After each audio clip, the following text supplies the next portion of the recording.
Thank you, Jitwan Floyd, for joining us this morning. Jitwan is the chair of the Young Democrats of Greenwood, and he's joined us this morning to give us an update about what's happening with the Young Democrats. But before we get to that, I'd like to get to know you a little bit better, Mr. Floyd. If I understand correctly, you are born, raised right here in Greenwood? Definitely. I was born and raised in Greenwood and definitely have a passion for the Greenwood community, or serving the Greenwood community.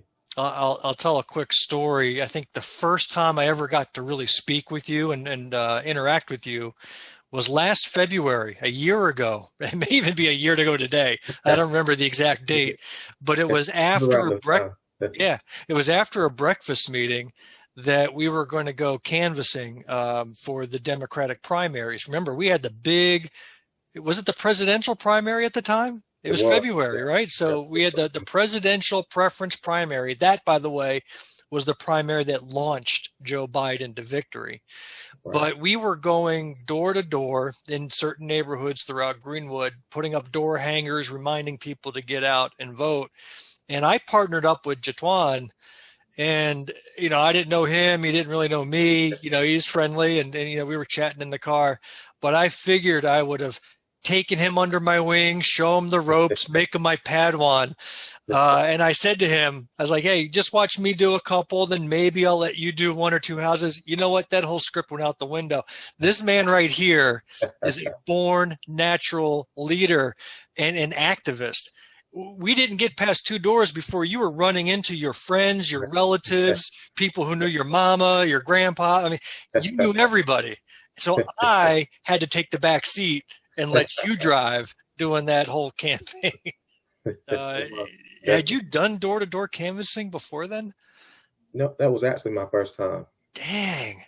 I tell you, you showed nothing but confidence and poise, and man, I took a few notes from you. So I predict big things for you. You went to Greenwood High? I did. Graduated in 2018. Okay, and what are you doing now? Now I'm completing my senior semester at Atlanta University. I'll be receiving my bachelor's in political science with an emphasis in public administration. Oh, that's fantastic. You started up the Greenwood County the Young Democrats of Greenwood County. That didn't exist before you came along.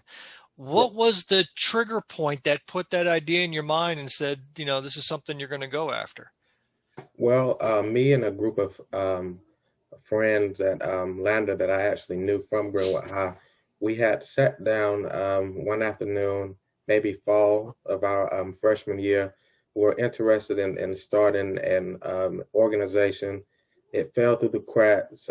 We kind of let it go, and then we always kind of kept talking about it. I would stay active with the Greenwood County Democratic Party and wanted to see more young advocates get involved. I know they were out there, and I know there are still a lot out there now that we have to reach out to and get them on board. But definitely wanted to get the young advocates a part. And so the Young Democrats is an effort to reach out and get the young advocates and help them realize the potential of their voice and the power of their voice and their vote. Everything, in my perspective, everything starts local and then builds from there, from the bottom up versus the top down theory. I think we look at it from. It starts on the local levels with local organizations like the Young Democrats of Greenwood and the Greenwood County Democratic Party. Now, it's not just as simple as declaring yourself a Young Democratic Party. You had to jump through a lot of hoops and do a lot of work to get chartered. Can you dive in a little bit about what that involved? Definitely. Well, so we chartered through the Young Democrats of South Carolina, who then charters through the Young Democrats of America, and so the chartering process is fairly thorough to get the chapter started. But they're very helpful in getting the chapter started. Complete the necessary paperwork and file with the state, the certificate of existence, and get things rolling. It was How long did it take before you were officially chartered? It took maybe about 3 months, Wow. I think, before we were officially chartered.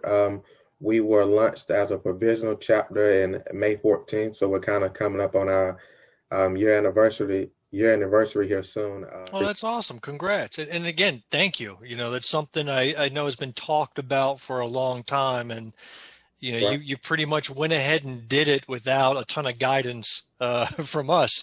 So I think that that's fantastic. The independence you showed was great. I learned something about you last summer that I didn't realize, and learned it in a rather public fashion. You published a letter to the editor in the Index Journal last summer. And it was in response to the Confederate monuments and the movements that had been sweeping the nation at the time. Can you talk a little bit about what that letter was and what prompted you to write it? Yes. Well,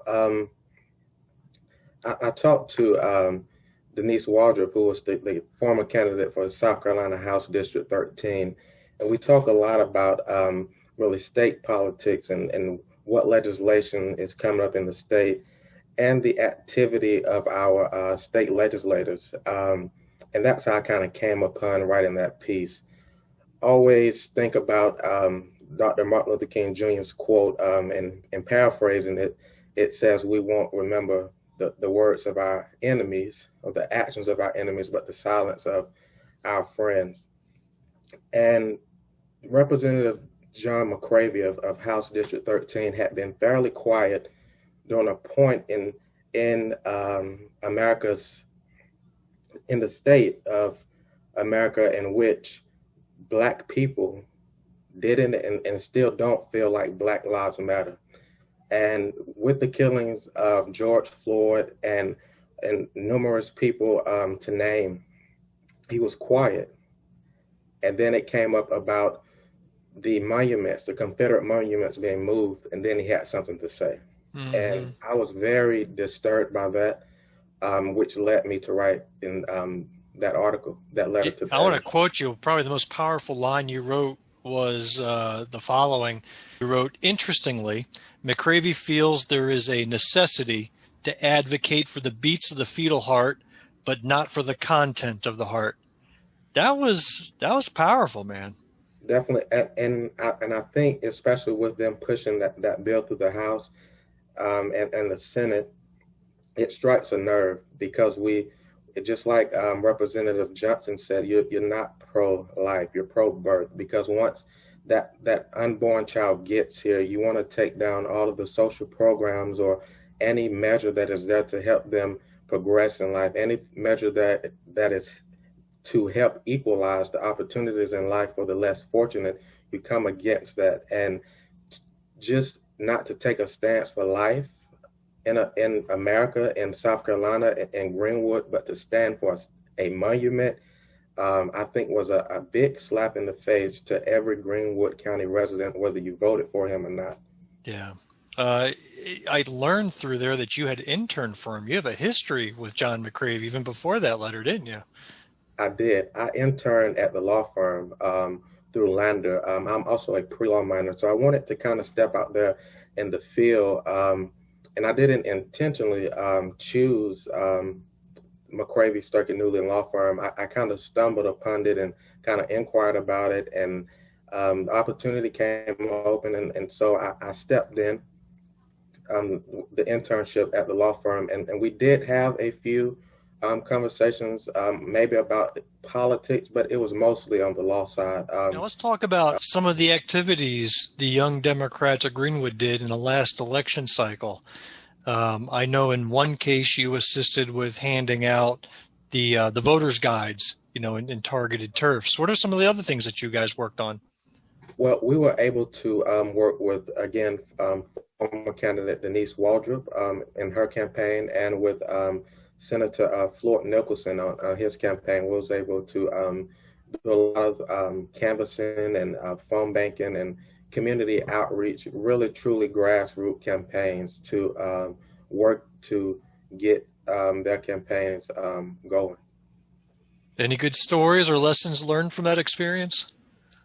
What I learned how to file with the South Carolina Ethics Commission. I didn't realize, I think sometimes we kind of get away from or forget how much actually paperwork and stuff is actually and business is involved with running a campaign. Who did you file on behalf? I'm sure Floyd filed his own stuff. Was it Denise that you helped file for to the Ethics Commission? It was actually Senator Nicholson. Oh, no kidding. He taught me how to do it, and which increased my knowledge about running a campaign. Well, what are your short-term plans that you've got in mind for the Democrats as you wind down in the school year? Well, I would say the short-term plans is to continue to do outreach and partnering with the Greenwood County Democratic Party's community care movement to inform the community of who we are and also what we stand for. I see a huge disinterest in our community between the community and politics. And I think we just simply have to remind people that they matter and that their vote matters. It looks like you're working on something coming up here late March. You want to give a little insight as to what you got in mind?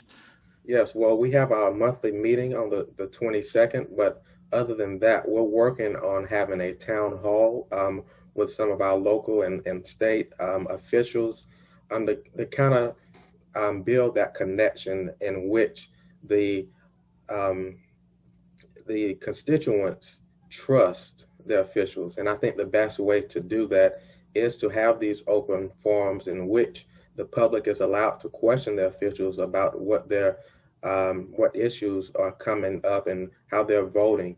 I think that's the best mechanism to building that connection between public officials and their constituents in which trust can be established. Well, I'll tell you, as the details of that get solidified, we'll be there to help you publicize it and make all the members known. And we truly hope that even some of the younger Democrats, now a young Democrat by definition is anybody age 40 or under, right?